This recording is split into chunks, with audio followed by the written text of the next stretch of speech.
Oi, gente, tudo bem? Sejam muito bem-vindos ao Universo Andy. Eu sou Andy e eu venho aqui para compartilhar com vocês um pouco da minha trajetória, um pouco do meu despertar da consciência, desse meu processo que ainda está em andamento, né?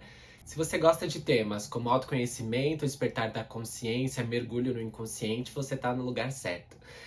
Desde já peço que você se inscreva no canal, ative o sininho, curta, compartilhe, para que essa mensagem possa chegar ao máximo de pessoas possíveis, para que a gente possa se transformar juntos nesse processo de autoconhecimento, nesse mergulho de descoberta de quem você é. O objetivo desse canal e dessa playlist em específico é a gente construir uma comunidade, construir um espaço seguro onde a gente possa falar sobre o despertar da consciência, onde a gente possa compartilhar experiências sobre o meu despertar, sobre o seu despertar, e onde a gente possa trocar ideia, onde a gente possa realmente interagir sobre e se apoiar, né? A gente sabe que o despertar da consciência é um processo muito solitário, é um processo que quando você começa, muitas pessoas que estão à sua volta, ao seu redor, não estão na mesma vibe, não estão. Muitas pessoas não estão nesse processo, nessa vibe, né?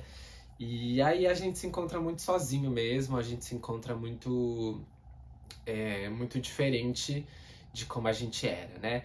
Então eu gostaria de começar primeiro compartilhando um pouco sobre o meu processo, um pouco sobre como tá sendo, como foi o início do meu processo, para que as pessoas também possam talvez se identificar ou talvez, não sei, assim, saber para onde tá indo, possam entender de alguma forma, para que as pessoas possam se identificar e mergulhar nesse processo em conjunto, né? Então, gente, é o seguinte, eu sou artista.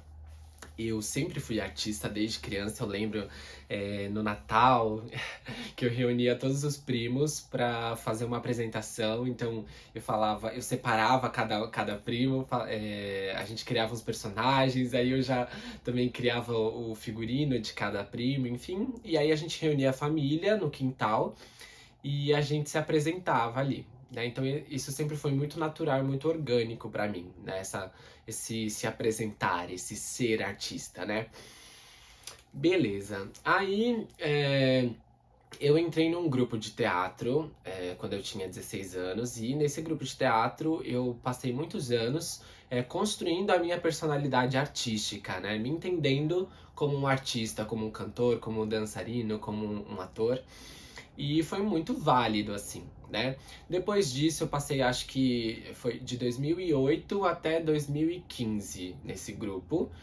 E a cada ano a gente fazia um musical. Então a gente ensaiava o ano inteiro. E aí, os 3 últimos meses do ano, a gente apresentava numa escola. E essa escola tinha um teatro. E aí, a galera da comunidade ali, a galera do próprio bairro e da própria escola iam assistir os espetáculos que a gente fazia, né? E a gente ficava, eu não lembro, mas eu acho que era sexta, sábado e domingo, ou sábado e domingo, era alguma coisa assim. Depois disso eu fui estudar teatro mesmo e comecei a me inserir no mercado, comecei a querer mais, assim, a querer estar nos grandes musicais, querer, de certa forma, construir uma carreira artística, né, memorável, uma carreira artística onde eu pudesse me desenvolver, onde eu pudesse ter um certo destaque, onde eu pudesse crescer como qualquer outra carreira, né, como todos nós almejamos, num patamar, um nível, enfim.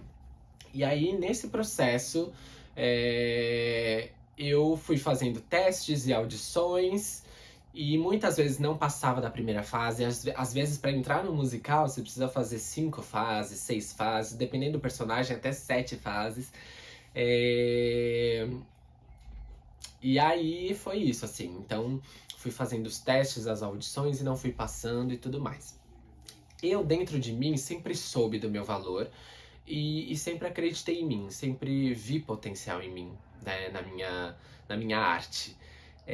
Mas ao longo dos testes eu comecei a duvidar um pouco disso, assim, de tipo, será que eu sou tão bom quanto eu acho que eu sou?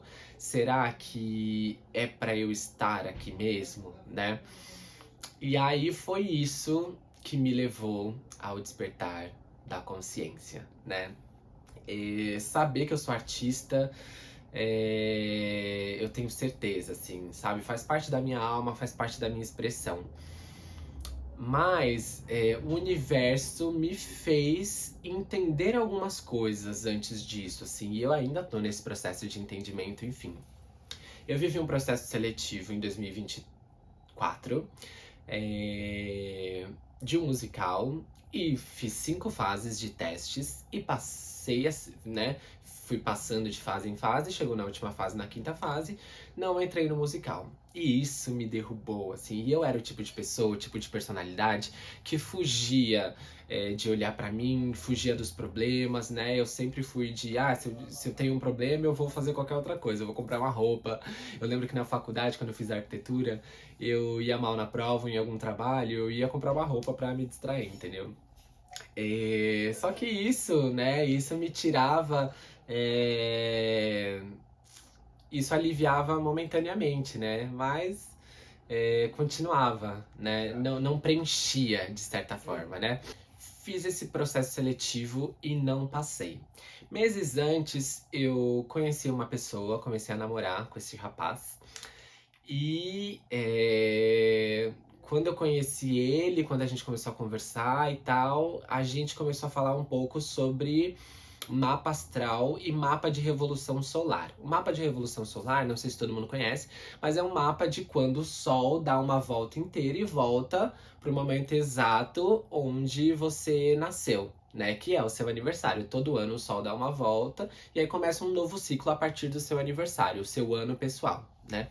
E aí, quando eu conheci esse rapaz, ele me deu de presente um mapa de revolução solar de uma astróloga, a Cris. Inclusive, eu posso deixar o contato da Cris aqui na descrição do vídeo. Eu acho que vai ser muito bom. A Cris é uma taróloga e astróloga fantástica, né? E ela trabalha com esse processo de autoconhecimento do próprio mapa, das casas, dos planetas, de como eles se relacionam entre si, enfim. Então eu fiz um mapa de revolução solar com a Cris. E aí a Cris me falou algumas coisas, e aí eu podia fazer algumas perguntas, e aí eu perguntei sobre carreira, né? Que sempre foi o que me regeu, assim. E aí na carreira, ela falou que a minha carreira, o meu sucesso na minha carreira ia depender muito dos meus processos terapêuticos, de olhar pra mim, de olhar pro meu interior, que era uma coisa que eu não fazia antes. Então eu falei, ok, se vai depender disso, então eu vou começar a terapia agora. Passou acho que 1 ou 2 semanas, eu comecei a terapia e aí a gente começou a entender o que rolava, né? E o que acontecia, assim, né? Então o meu processo de despertar surgiu com o meu processo de olhar pra mim, que geralmente é assim, né? Então o universo me colocou num caos, me direcionou, na verdade, né? Me limitando em algumas situações para que eu parasse e entendesse realmente o meu valor, entendesse qual era o meu caminho de alma, e o que mais eu poderia fazer aqui. Então, a partir daí, a partir desse olhar para terapia e para os meus mapas, eu fui começando a entender alguns padrões de comportamentos que eu tinha, que eram carregados de gerações em gerações. Porque geralmente é assim, né? Você tem um pai ou uma mãe, ou uma figura paterna e uma figura materna, ou, né, às vezes acontece de não ter, enfim, mas tem alguém que te cria, e essa pessoa que te cria é uma pessoa que tem uma verdade absoluta, principalmente na infância e na adolescência, né? A gente cresce sendo moldado pelo que os nossos pais ou figuras paternas acreditam, né? Sobre o que eles acham que é certo, sobre a experiência deles na infância também, a relação deles com os pais, né? E é uma reprodução em cadeia, assim. Se a gente não para olhar, a gente repete mesmo, assim, padrões, né? Podem perceber aí, né? Que muitas vezes a gente se pega fazendo coisas que os nossos pais fazem, coisas que as nossas mães fazem. Então, realmente, a gente vai reproduzindo um certo padrão inconsciente, né?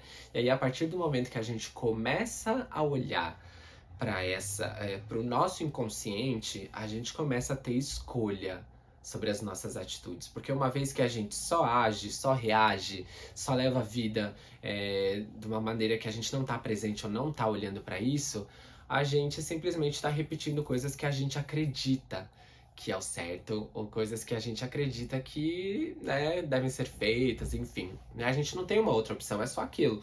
E aí, a partir do momento que a gente começa a olhar para dentro, começa a olhar para si, começa a entender alguns padrões de comportamentos, a gente começa a entender que a gente tem uma escolha.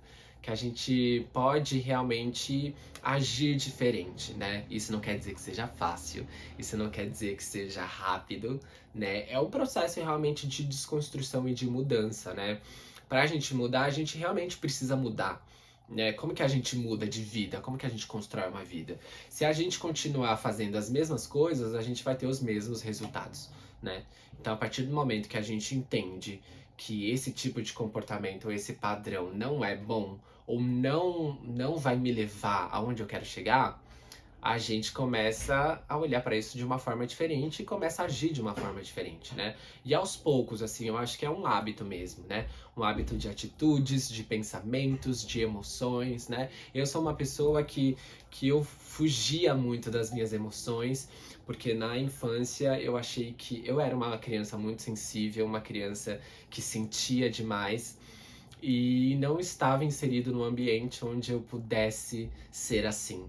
Então, para eu me sentir amado, para eu me sentir querido, né, eu me moldei a um padrão de comportamento que não sou eu, né? Então eu acho que esse início, assim, né? Esse início é realmente uma mudança de olhar, assim, pra vida, né? De tipo, a gente passa coisas que a gente fazia, que a gente gostava, ou que preenchiam a gente, começam a não preencher mais. É, sei lá, eu era uma pessoa que gostava muito de ir pro rolê, e gostava muito de beber, de estar com a galera e não sei o que e tal. E hoje eu continuo gostando disso, mas isso não me preenche da maneira como preenchia antigamente. Hoje eu prefiro ter uma conversa, eu prefiro ter um tempo de qualidade com uma pessoa que eu goste, uma conversa profunda, uma presença mesmo com a outra pessoa ou até sozinho, né? Tenho entendido a solitude, que é extremamente desafiadora, porque a gente está muito acostumado a fazer para o outro, a se colocar para o outro, e a gente não está acostumado a olhar para a gente, a cuidar da gente, né? Então, é isso, assim, esse primeiro episódio eu gostaria de iniciar mesmo esse processo contando um pouco sobre como foi o meu processo e nos próximos episódios falarei um pouco sobre a persona criada, sobre a personalidade, sobre as feridas, né? E aí vamos aprofundando juntos. Então eu convido você a acompanhar esse processo, acompanhar essa playlist, a gente trocar, a gente conversar, e que de alguma forma eu possa ajudar você a se encontrar nesse seu processo, nesse caos que é o despertar da consciência, né? Então a mensagem que eu deixo hoje para vocês é: entrem em contato com vocês, façam terapia. Eu era a pessoa que falava, gente, terapia, não preciso de terapia, minha vida é ótima. Eu já falei muitas vezes, gente, eu não tenho problemas. Nossa, problema é não andar, problema é não respirar, problema é estar numa cama, é também problema, né? Mas todos nós temos problemas e muitas vezes a gente não olha para eles, né? A gente se anestesia, porque realmente dói olhar, né? Mas a gente só consegue ser a gente mesmo em essência, em profundidade, quando a gente passa a olhar realmente para as nossas questões e começa a não se identificar com elas, a não se identificar com esse tipo de padrão ou essa persona criada, essa personalidade criada, né? Então olhem para vocês com coragem. Eu garanto que vai valer a pena. Então esse é o início. E é isso. Um grande beijo para vocês. Até o próximo episódio.